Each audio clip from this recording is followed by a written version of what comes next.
ಸ್ತೋತ್ರ ಕರ್ತನೆ. ತಂದೆಯಾದ ದೇವರೇ, ನಿನಗೆ ವಂದನೆಗಳು ಸಲ್ಲಿಸ್ತೇವೆ ರಾಜ. ಈ ಸಮಯದಲ್ಲಿ ಕರ್ತನೆ, ನಿನ್ನನ್ನು ಆರಾಧಿಸುವಂತೆ ನಿನ್ನ ಕೃಪೆ ಮಾಡಿದೆ, ಅದಕ್ಕಾಗಿ ಸ್ತೋತ್ರ. ನಮ್ಮ ಆಶ್ರಯ ನೀನಾಗಿದಿ, ನಮ್ಮ ಬಂಡೆ ನೀನಾಗಿದಿ, ನಮ್ಮ ಕೋಟೆ ನೀನಾಗಿದೆ, ಅದಕ್ಕಾಗಿ ಸ್ತೋತ್ರ ರಾಜ. ಅಪ್ಪ, ನಿನ್ನ ಆರಾಧಿಸಿ ನಿನ್ನ ಪ್ರಾರ್ಥಿಸುವಂತೆ ಸ್ವಾಮಿ ನೀನು ಕೊಟ್ಟಂಥ ಸೌಭಾಗ್ಯಕ್ಕಾಗಿ ಸ್ತೋತ್ರ. ಅಪ್ಪ ಸ್ವಾಮಿ, ಆರಾಧನೆ ಮೂಲಕ ಎಲ್ಲರನ್ನು ಬಿಡುಗಡೆ ಪಡಿಸು, ನಿನ್ನ ಆತ್ಮವನ್ನು ತುಂಬಿಸು, ನಿನ್ನ ರಕ್ತದಲ್ಲಿ ಮುದ್ರಿಸು ಕರ್ತನೆ. ನೀ ನಮ್ಮ ಒಡೆಯನ, ನಮ್ಮ ರಾಜ್ಯನಾಗಿ ನಡೆಸು. ಎಲ್ಲರ ಒಂದು ಆರಾಧನೆ, ಯವನಸ್ಥರ ಆರಾಧನೆಯಲ್ಲಿ ಕರ್ತನೆ ನಿನ್ನ ಬಿಡುಗಡೆಯನ್ನು ಸ್ವಾಮಿ ಎಲ್ಲರೂ ಬಂದಿಕೊಳ್ಳುವಂತೆ ನಿನ್ನ ಕೃಪೆ ಮಾಡಿ ನಡೆಸು. ನಿನ್ನ ನಾಮದಲ್ಲಿ ಆಸಕ್ತರಾಗಿರುವಂತೆ ಕೃಪೆ ಮಾಡು ರಾಜ. ಅಪ್ಪ ಕರ್ತನೆ, ಎಲ್ಲರಿಗೆ ಸ್ವಾಮಿ ಎಲ್ಲ ನಿನ್ನ ಒಂದು ಪ್ರಾರ್ಥನೆಯನ್ನು ಸ್ವಾಮಿ ಎಲ್ಲರಿಗೆ ಮುಟ್ಟುವಂತೆ ನಿನ್ನ ಆಶೀರ್ವದಿಸು ಕರ್ತನೆ. ನಿನ್ನ ಕರಗಳಲ್ಲಿ, ನಿನ್ನ ಹಸ್ತದಲ್ಲಿ ನಿನ್ನ ತೊಟ್ಟಿಲು ಪೇಶಿಕೊಳ್ತೇನೆ. ನಮ್ಮ ದುರ್ಗವು ನಿನ್ನಾಗಿದೆ, ನಮ್ಮ ಕಾಯ ಕುರುಬನು ನಿನ್ನಾಗಿದೆ, ಅದಕ್ಕಾಗಿ ಸ್ತೋತ್ರ. ಅಪ್ಪ, ನಿನ್ನ ಆಶ್ರಯನಾಗಿದೆ, ಅದಕ್ಕಾಗಿ ನಿನಗೆ ಸ್ತೋತ್ರವು. ಎಲ್ಲ ವಂದನೆಗಳು ಸ್ವಾಮಿ ಕರ್ತನೆ, ಎಲ್ಲ ಘನಮಾನ ಮಹಿಮೆಗಳು ಸ್ವಾಮಿ ನಿನ್ನ ಒಬ್ಬನಿಗೆ ಸಲ್ಲಿಸ್ತೇವೆ ರಾಜ. ಇನ್ನು ಹೆಚ್ಚಿನ ರೀತಿಯಲ್ಲಿ ನಿನ್ನನ್ನು ಪ್ರಾರ್ಥಿಸಬೇಕು, ನಿನ್ನ ಆರಾಧಿಸಬೇಕು, ನಿನ್ನನ್ನು ಮಹಿಮೆ ಪಡಿಸಬೇಕು ಕರ್ತನೆ. ನಿನ್ನ ರಾಜ್ಯಕ್ಕಾಗಿ ಸ್ವಾಮಿ ನಾವು ತವಕ ಪಡೋರಾಗಿ ಅಪ್ಪ ಕರ್ತನೆ ನಿನ್ನ ಮಕ್ಕಳಾಗಿ ಜೀವಿಸುವಂತೆ ನಿನ್ನ ಕೃಪೆ ಮಾಡಿ ನಡೆಸಲು ಕೇಳ್ತಾ ನಜರೇತಿನ ಯೇಸುವಿನ ನಾಮದಲ್ಲಿ ಪ್ರಾರ್ಥಿಸಿ ಈ ಸಮಯದ ಗಳಿಗೆಯನ್ನು ನಿನ್ನ ಕರಗಳಲ್ಲಿ ಹಸ್ತದಲ್ಲಿ ಒಪ್ಪಿಸಿ ಪ್ರಾರ್ಥಿಸಿ ಬೇಡುತ್ತಂದೆ ಆದ ದೇವರೇ, ಆಮೇನ್ ಆಮೇನ್.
ಎಬಿನೇಜರ್ ನೀರೇನಯ್ಯ,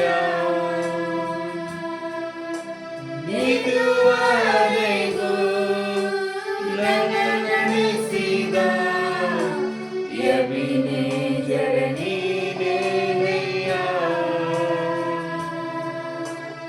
ಆರಾಧ್ಯವು ನೀನೇ యేసయ్య, ನನ್ನ ಆಧಾರವು ನೀನೇ యేసయ్ಯ.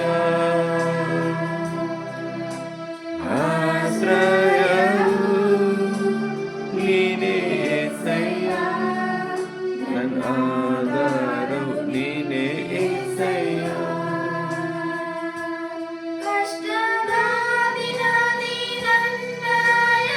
ಹೌದು ಸ್ವಾಮಿ ಕರ್ತ, ನಿನಗೆ ಸ್ತೋತ್ರ.